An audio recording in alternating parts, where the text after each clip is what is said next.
Hai hai hai, balik lagi di channel YouTube-nya Psikologi Islam UIN Antasari Banjarmasin. Kali ini kita akan bahas tentang prasangka menurut perspektif psikologi sosial dan menurut perspektif Islam nih sobat. Namun sebelumnya jangan lupa untuk subscribe, like, and comment video kita kali ini ya.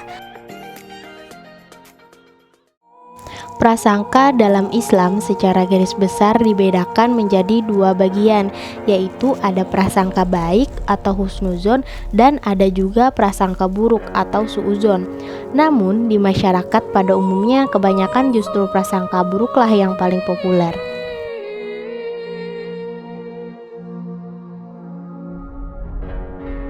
Kebanyakan dari mereka selalu menjudge orang lain dengan hal-hal buruk terhadap tindakan yang belum pasti kebenarannya. Dalam Islam pun padahal sudah dijelaskan pada surah Al-Hujurat ayat 12 yang artinya, "Hai orang-orang yang beriman, jauhilah kebanyakan prasangka, karena sesungguhnya sebagian tindakan berprasangka adalah dosa, dan janganlah kamu mencari-cari kesalahan orang lain." Quran surah Al-Hujurat ayat 12. Prasangka buruk dibedakan menjadi tiga bagian, yaitu ada prasangka buruk terhadap diri sendiri, prasangka buruk terhadap orang lain, prasangka buruk kepada Allah Subhanahu wa Ta'ala.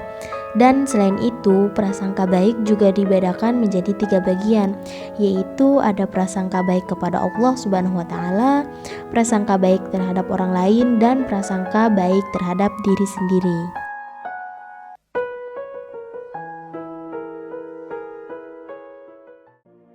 Sekarang kita akan masuk ke bagian prasangka menurut psikologi sosial.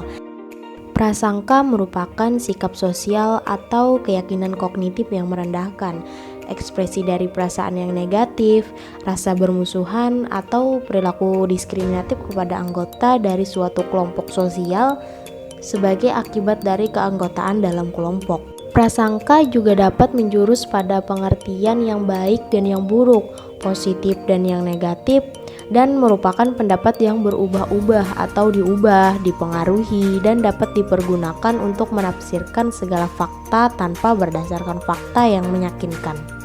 Prasangka sosial merupakan sikap perasaan orang-orang terhadap golongan manusia tertentu, golongan ras, atau kebudayaan yang berlainan dengan golongan orang yang berprasangka itu. Prasangka sosial ini juga terdiri dari attitude sosial yang negatif terhadap golongan lain dan mempengaruhi tingkah lakunya terhadap golongan manusia tadi. Adapun sumber-sumber prasangka yaitu yang pertama, konflik langsung antar kelompok. Nah, jadi pada teori ini menerangkan bahwa orang berprasangka itu karena adanya kompetisi antar kelompok yang dapat membuat mereka memandang satu sama lain dengan pandangan negatif yang terus meningkat. Contohnya dalam hal pekerjaan. Yang kedua yaitu teori belajar sosial atau pengalaman awal. Nah, teori ini menjelaskan bahwa prasangka berkembang karena individu mempelajarinya. Anak-anak dapat mengalami proses belajar langsung karena ia mengamati bagaimana ekspresi orang tuanya, gurunya, atau kelompok lainnya terhadap target prasangka. Ketiga, ada kategori sosial. Pandangan ini menekankan adanya kenyataan mendasar yang membuat seseorang dapat berprasangka. Kenyataan mendasar tersebut adalah demi membuat dunia terlihat lebih mudah terkontrol dan dapat diprediksi. Maka individu melakukan apa yang disebut sebagai kategorisasi. Orang yang melakukan kategorisasi terhadap lingkungan sosialnya yang dapat disebut sebagai kategori sosial. Dalam kategori sosial ini, orang melihat orang lain dengan dua kategori, yaitu kita atau bagian dari kelompoknya dan mereka atau anggota dari kelompok lain. Keempat yaitu stereotip, merupakan komponen kunci dari prasangka yang memiliki pengaruh kuat terhadap proses masuknya informasi sosial seseorang. Maka dikatakan bahwa stereotip ini adalah inferential reason. Sekali ia terbentuk, maka ia akan membentuk persepsi kita mengenai orang lain. Yang kelima yaitu adanya perbedaan. Prasangka timbul karena adanya perbedaan. Perbedaan di sini dapat meliputi perbedaan fisik, lingkungan atau geografis, kekayaan, dan status sosial. Selain itu, prasangka juga bisa timbul karena adanya kesan yang menyakitkan atau yang tidak menyenangkan.